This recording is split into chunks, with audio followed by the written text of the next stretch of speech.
This week, Defense Secretary Ash Carter announced that we're going to send another 100 to 150 special ops forces to Syria, and he called it a targeting force. And it's a cute little game they've been playing since last year. Last June, Obama announced that we're sending 300 military advisors to Iraq. 2 weeks later, he sent a letter to Congress saying we're going to send another 200.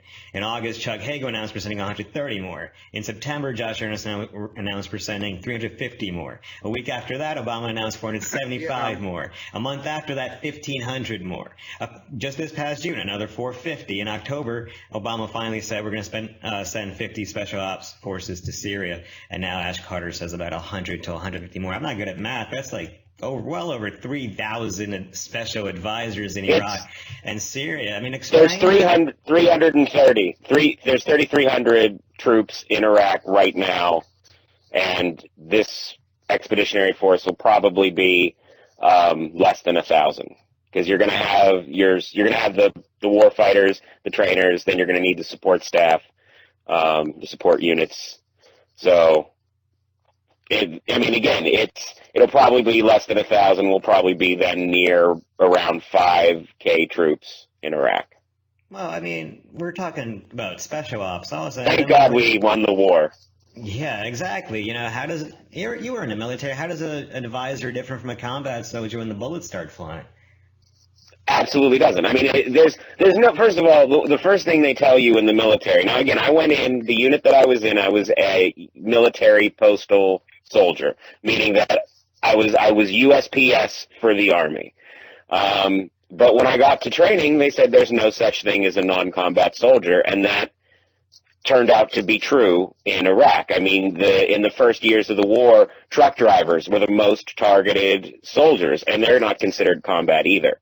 So if you're in a hostile area, if you're getting hazard pay, if you're armed, if you have your gear and you have your weapon, you are in combat.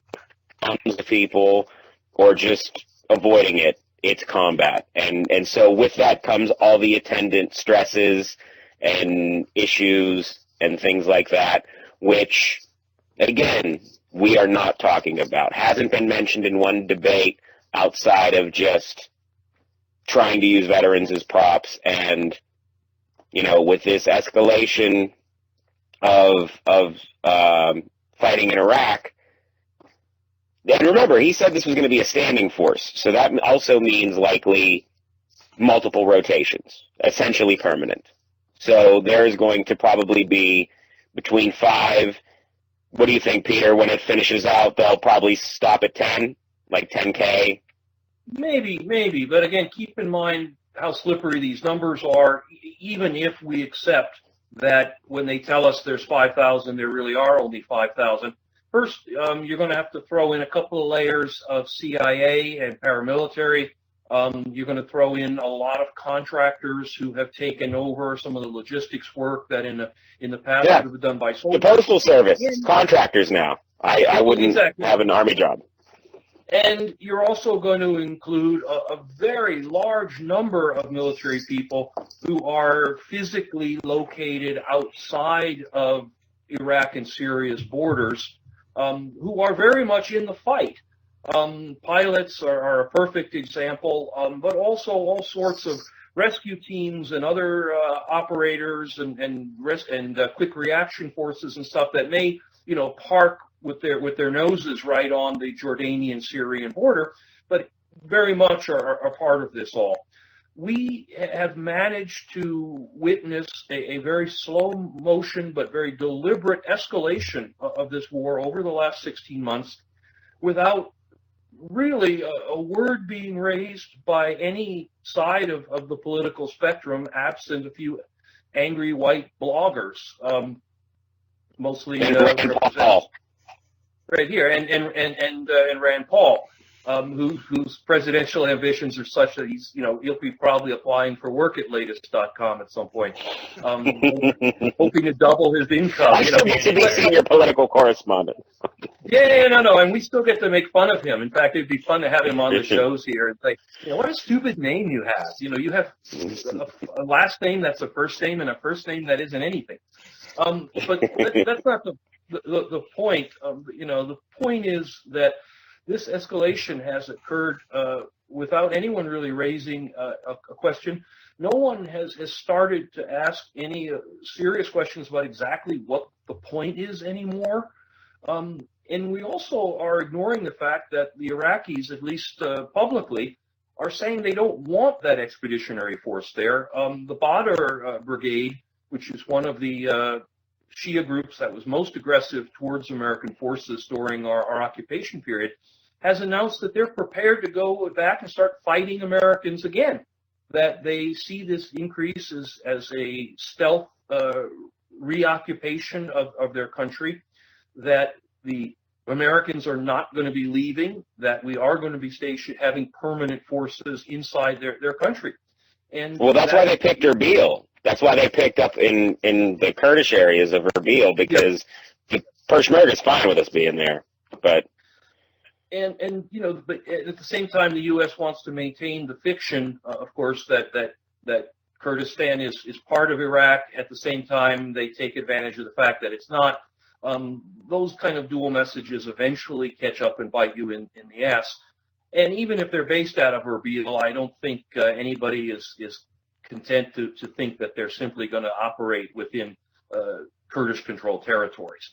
So, if you're talking about potentially the United States coming into conflict with Shia militias and Sunni militias and/or ISIS, you're very close to replicating the conditions where we got our ass kicked right up until 2011. Again, I'm not sure what the point is anymore. Well, you mentioned that pretty much just Rand Paul right now has been the loudest on this issue. I mean, everybody is silent, especially on the Democratic Party, who would have just completely derailed Bush on this. And, there's no way that Obama could have been allowed to send 3,300 troops immediately if it wasn't done the way it's been done. Why are members of Congress basically allowing Obama to pull Bush-style politics and not calling him on it? Because right now we'd be calling for Bush's head if it was him. Peter? Well, I think it's the Hillary example. Hillary has not been able to live down her vote in 2003 in favor of the Iraq War. Congress had a chance to vote for or against the Syrian air campaign. I guess it was about 2 years ago, and wouldn't. I think they don't want to weigh in. They want to let Obama do what he's doing so that they don't have to either approve it and have it bite them in the ass a few years later if it doesn't work out, like Clinton, or they don't want to oppose it because if it seems to be supported by the American people and it seems to, quote, work out, they don't want to be seen as opposing it. So let Obama do it. He'll take the blame, or they'll help. They'll certainly take some of the credit if things go smoothly, which they won't. And Obama is untouchable anyway. He's got less than a year in the office. He's going nowhere. He can absorb any failure here that happens, and the Democrats don't have to touch it. It's a sad state of affairs when Congress is so willing to aggressively ignore its constitutional mandate in the system. And the White House now under two presidents is happy to just stomp through the hole that Congress is leaving open for them. Yeah, it's pretty amazing how Congress is just completely willing to abdicate their constitutional powers, yet, pretty much go out there and talk about how they're going to shut down the government over Planned Parenthood funding. But all right, I just want to touch on one more thing. And don't forget, before we switch gears, don't forget that Obama's still getting pressure from the right to be more warlike. I mean, if we're looking at it as like what the left says and what the right says, the left is still the party of peace, as it were, because if it were up to Lindsey Graham, we'd have 50,000 troops in Syria right now. So it seems like, I remember that Bernie Sanders had a pretty standard pivot. Anytime he was ever asked about give it deference and then pivot to climate change being a national security issue and talk about that. Because he's against war, but appears weak because of that, and so he avoids talking about it. So when he said that in a debate, he ended up being mocked for a week saying, comparing terrorism and national security to climate change.